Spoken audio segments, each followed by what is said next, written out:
This is a special edition of the Mike Gallagher Show, Coronavirus in America. We're using the full power of the federal government to defeat the virus, and that's what we've been doing. For a while, life is not going to be the way it used to be in the United States. As we face this national emergency pandemic, now's the time for knowledge and clarity. And this is the place to get it. We're going into a full crisis footing. This is a wartime dynamic. We have to think about helping each other in different ways. The president made very decisive decisions quickly. 2020 is definitely going to be one for the history books. And as we take it all in, we know that we'll get through this together. We're America.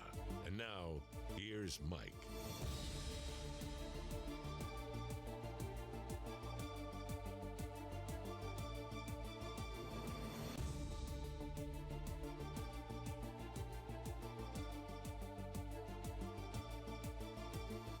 I have a pretty good feel for what Americans are experiencing. I've got a pretty good finger on the pulse of what Americans believe.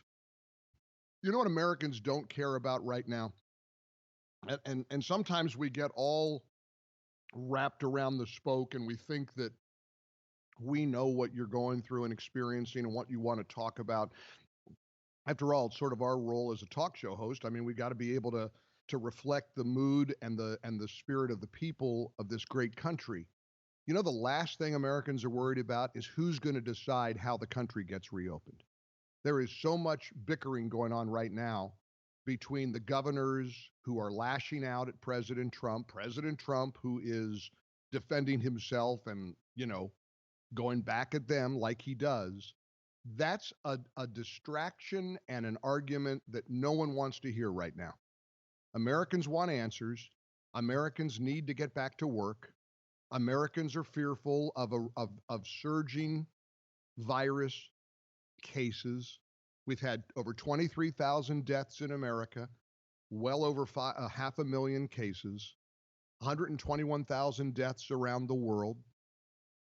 And ultimately, we've just got to try to figure out what the next steps are to put the pieces back together. Lots of people getting checks. One of my sons on unemployment, he just saw that there was the $600 extra enhanced unemployment benefit. I'm getting tons of emails and text messages from people saying, Mike, I got a $3,400 deposit this morning in my checking account. I got $1,200. I got this. I got $2,400, and that's going to help a lot. But of course, the well has more than gone dry, and we just can't keep printing money for the next few years. Businesses that are closed may never come back, and it's tough. This is going to be a tough haul.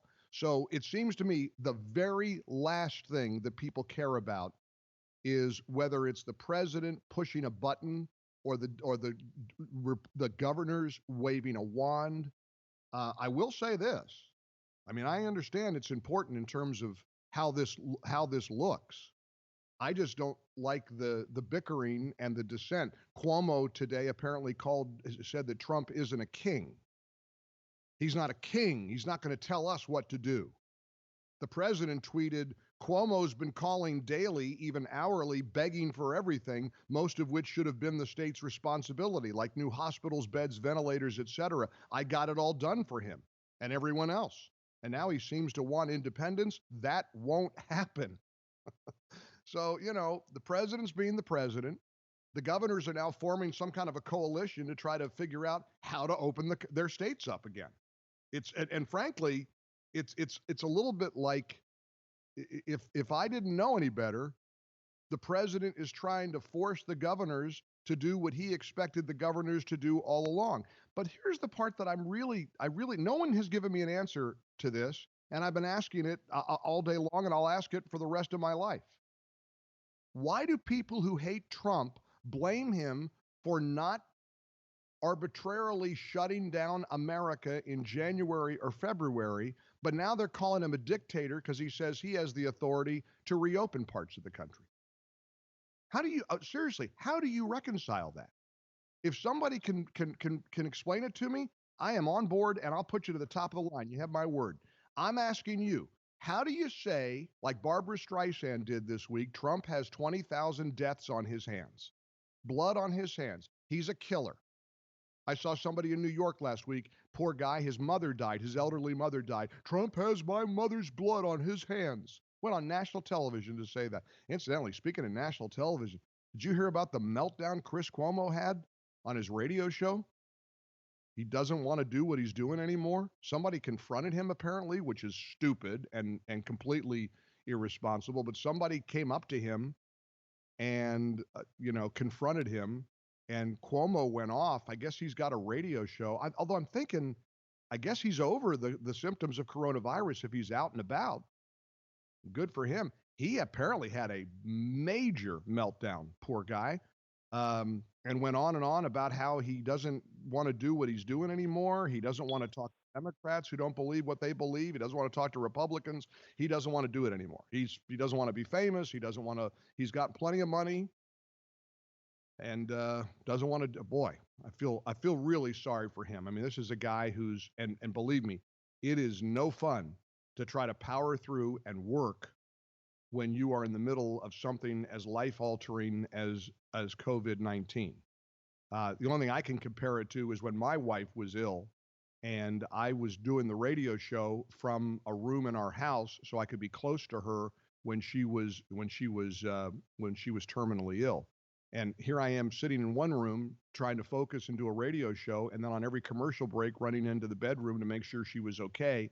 And she wanted me there. It was a great comfort for her for me to be near, and I had to work, and that was the only thing I could probably relate to in terms of Chris Cuomo sick with a fever and COVID-19 trying to do his radio or do his TV show every night. Listen, I don't want anybody sick. I have no animosity towards anybody who I don't see the world the same way as. We're in this together. And we as Americans, we've got to power through this, and we've got to figure out how to put the pieces back together. I'm so grateful. I think a lot of people are giving Dr.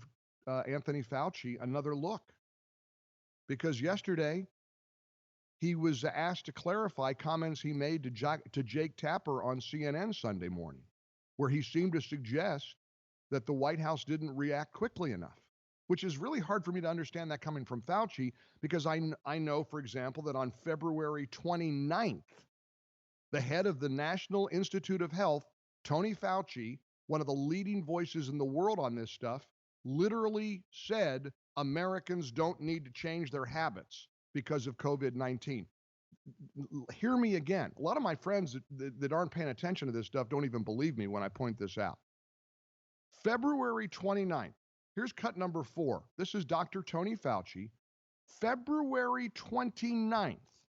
Well past the point that the Barbara Streisands of the world think that Trump should have closed the country, that he has blood on his hands, that he's responsible for many deaths. February 29th. Here's Tony Fauci on NBC. So, Dr. Fauci, it's Saturday morning in America. People are waking up right now with real concerns about this. They want to go to malls and movies, maybe the gym as well. Should we be changing our habits, and if so, how? No, right now, at this moment, there is no need to change anything that you're doing on a day-by-day basis. Right now, the risk is still low, but this could change. I've said that many times. Now, I have to be very blunt with you. I'm not blaming Tony Fauci for saying that on February 29th, but you do understand that Tony Fauci is among the experts that the White House and Trump have to listen to. That's who they're getting their guidance from. They're the infectious disease specialists. So, I mean, when you want to blame Trump because you hate the guy, I'll bet you don't hate Tony Fauci, do you? And I wonder what you say when a guy like me points out that on February 29th, Fauci said we don't need to be changing our habits. This is cut number 3. Lance, I'm a little confused by your message. Fauci on CNN said third week in February. All right. So here's Fauci with Jake Tapper. When was this appearance? When was he? What's that? That was the Sunday morning. Okay, that's different. So, I mean, again, back to my point here. This is such an important thing. blaming one another and pointing the finger of blame is such a wasted effort. It's so non-productive. It doesn't help the American people. Do you want to help the American people or don't you? When the reporters are sitting there yelling at Donald Trump in a press conference, are they helping? I know that people that don't like Trump like it because you think he's, getting told off. Reporters don't like it. He played a video montage yesterday, which we're going to play in its entirety, showing the timeline and the things that people in the media that are now attacking him said about coronavirus. So, again, let's try to cut the nonsense out. Let's try to stop the nonsense. Let's try to look at putting the pieces back together, figuring out how to keep people safe. Listen, and I mean this sincerely. I'm not trying to be an alarmist, and you might accuse me of one. God forbid we open up this country too quickly. We reopen states, cities, communities, and we have a resurgence and another spike of deaths and illness. That's after all of this investment in staying home, we can't do that now. We can't make a mistake now. That's why the president said this will be the toughest decision that could possibly be made. We're in the ReliefFactor.com mobile studios. Want to welcome you in to the Mike Gallagher Show. It is, listen, we're almost to mid-April. Normally it would have been tax day tomorrow. Not now. Remember, tax day is July 15th, 2020. Our number is 800-655-MIKE. I hope you join us. Press 1 to come on air with us. Press 2 to leave a voicemail message. There's also big political news. Barack Obama is slated to endorse Joe Biden today. We'll see how that's going to affect the rest of 2020. It is quite a time to be alive, isn't it? Welcome in.